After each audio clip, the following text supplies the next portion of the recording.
Muito bem-vindos ao Palpiteiro. Eu sou o Palpiteiro, dou opiniões que você não pediu e torço para que elas façam diferença na sua vida, nesse caso, na sua relação com os livros.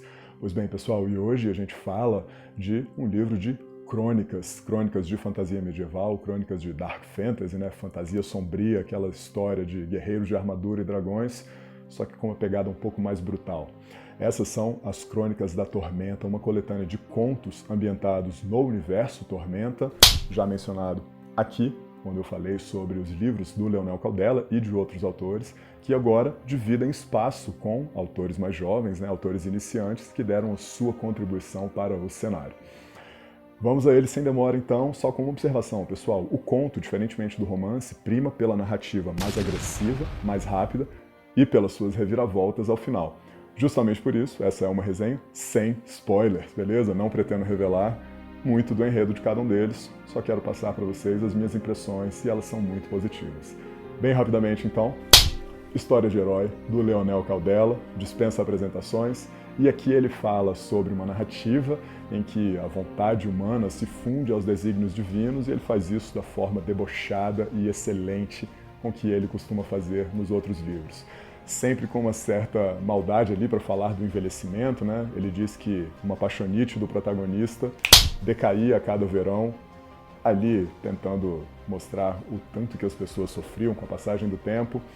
Não é o meu favorito do livro. O final talvez tenha deixado um pouco a desejar, mas é Leonel Caldela, sempre vale a pena. O segundo, Remo Desconze com Teopatia. Aqui, esse é o Remo Desconze, o seu perfil, com uma pegada até um pouco de serial killer, eu diria. O Remo Desconze faz um flerte com o gênero do terror. Seu texto, mesmo não sendo o meu favorito do livro, tem uma capacidade de agarrar o leitor e, com certeza, é uma das leituras que mais me prendeu dentro desses contos. Recomendo. Na sequência, pessoal, O Último Golpe de Javelin, ou Javelin, de acordo com a pronúncia preferida pelo leitor, do Cláudio Villa, um dos contos e talvez uma das histórias mais engraçadas que eu já li nos últimos anos. Pessoal, a história desse conto, a narrativa dele, o texto me pareceu um pouco infantil de primeira, mas depois eu percebi que é uma leitura debochada sobre um golpista que resolve aplicar o seu grande golpe antes da sua aposentadoria. E tem um deboche na escrita dele, ele fala que certos personagens se banhavam até com certa regularidade e por aí vai. Um conto divertido, um dos mais divertidos do livro, com certeza um dos meus favoritos. E passamos ao próximo, então. Área Noturna, do Marlon Teske, uma história de traição e morte. Essa história, na minha opinião, se propõe em alguns momentos um pouco exagerados, que o pessoal talvez até pudesse rotular como trash, mas ainda assim, tem bons diálogos e um bom final. Mais uma narrativa que eu achei extremamente divertida, ainda não é o meu favorito do livro, porém que se propõe ao ridículo em alguns momentos, com cenas um pouco exageradas. Na sequência, Canção para Duas Vozes, da Ana Fines de Terra, uma história de amor, uma narrativa consistente. Não é a minha favorita, principalmente porque a linguagem eu achei um pouco mais juvenil do que o tom do restante do livro. Ainda assim, a Ana tem uma boa gramática, uma revisão consistente e o final, com certeza, foi inesperado. Dou a ela essa moral, ela merece o crédito por ter feito um final, eu digo, bastante original. Na sequência, Revés, do Douglas MCT. Esse galã aqui eu o conheci lá na outra rede social e um escritor, quadrinista, ilustrador também, que trouxe aqui nesse conto uma história que me lembrou bastante Alice no País das Maravilhas. Ela tem uma pegada psicodélica, em um determinado momento ela parece fazer menção até a abuso infantil, o que me deu o tom dessa leitura, que é de fuga da realidade. Um bom conto, apesar do final inconclusivo, eu diria que a beleza dele está nas descrições das fantasias e das ilusões presenciadas pela menina, pela nossa protagonista. Uma boa escrita e parabéns ao autor. Bom, na sequência vem O Perfil do Escorpião, uma boa história escrita pelo Rogério Saladino, um dos criadores do universo, um dos criadores originais do universo Tormenta, mas eu não gostei da condução. A escrita do Rogério Saladino me parece um pouco oral demais, o que me fez pensar em um texto mais juvenil. Uma boa história, porém com alguns problemas na revisão, essa foi a minha impressão geral. Vale a pena a leitura, mas não é um dos meus favoritos do livro. Na sequência, Lua de Trevas, do Leandro Harnack, uma boa história de intriga, mistério, com uma boa reviravolta ao fim, uma escrita razoavelmente consistente, mas aqui eu pego no pé pelo clichêzinho. Em um certo momento, um dos personagens tinha um sorriso nos lábios. Acho que fica um pouco manjada essa construção, essa é a minha opinião, mas ainda assim um bom conto. Consistente, e a gente passa ao próximo. Édrio, do Rafael Dracon, já consagrado, dispensa apresentações. Com certeza, o meu favorito do livro, uma história de herói no sentido, na acepção mais épica da palavra. Rafael Dracon, na minha opinião, é um camaleão literário. Ele escreve de forma mais infantil quando deseja fazê-lo e escreve de forma épica quando deseja fazê-lo. Esse livro vale a pena por causa desse conto.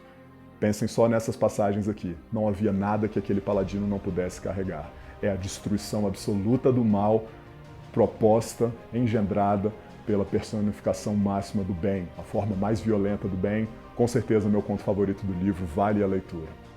Bom, esse é um dos meus favoritos, O Rouxinol e os Espinhos, também do Remo Visconti, já apresentado aqui. E esse dispensa comentários, eu simplesmente deixo com vocês as passagens excelentes desse cara. Essa é uma das minhas favoritas. Detalhes que o decoro sugeria omitir, conceitos não resistem ao toque cáustico da realidade e fulano que tinha um certo talento natural para descompostura. Um escritor talentosíssimo, com uma escrita suave, debochada, quase venenosa, recomendo e muito. Um dos melhores do livro. Na sequência, Arautos da Guerra, do Antônio Augusto Schaftiel. Um dos mais empolgantes do livro, já tinha lido esse conto há muitos anos. 4 guerreiros que se odeiam, 4 guerreiros furiosos em busca de um tesouro místico, precisam chegar até o fim da sua jornada sem se matar pelo meio do caminho. 4 arautos do deus da guerra, 4 devotos do deus da guerra, que a cada página fazem força para não matar uns aos outros. Um dos melhores do livro. Alguns problemas de revisão, ainda assim eles se tornam pequenos ante a grandeza da narrativa. Um dos meus favoritos. Na sequência, Vingador de Aço, do Marcelo Cassaro. Esse sujeito aqui, um dos criadores do Universo Tormenta, também dispensa apresentações. Uma das melhores histórias do livro. O combate entre um guerreiro sagrado e o seu inimigo supremo. Um conto escrito há mais de 20 anos, que eu li há mais de 20 anos e me emocionei bastante à época. Se você é do tipo que se deixa levar pela morte dos animais, dos cavalos, dos cachorros, se prepara porque essa história é capaz de fazer marmanjo chorar. Com certeza, um dos melhores que ele já escreveu. Na sequência, Ressurreição, também do Leonel Caldela. Mais uma vez dispensa apresentações sobre 4 guerreiros que se odeiam mais do que tudo, novamente um grupo de 4 guerreiros. E é um conto permeado pela maldade. Sentimentos ruins afloram a todo momento. Em uma das passagens, um dos guerreiros, um desses sujeitos, de tão perverso e tão perigoso, ele apavora o outro simplesmente apertando o cabo da espada. E o Leonel diz que os nós dos dedos da mão dele se tornaram brancos pela pressão que ele imprimiu no cabo da espada quando foi provocado. Um gesto simples, capaz de provocar intimidação extrema, e esse é o tipo de sensação que a escrita do Leonel provoca. Um dos melhores do livro, um dos melhores que o Leonel já escreveu. E, para fechar o livro, um conto do J.M. Trevisan, esse cara aqui, um dos criadores do cenário, dispensa apresentações.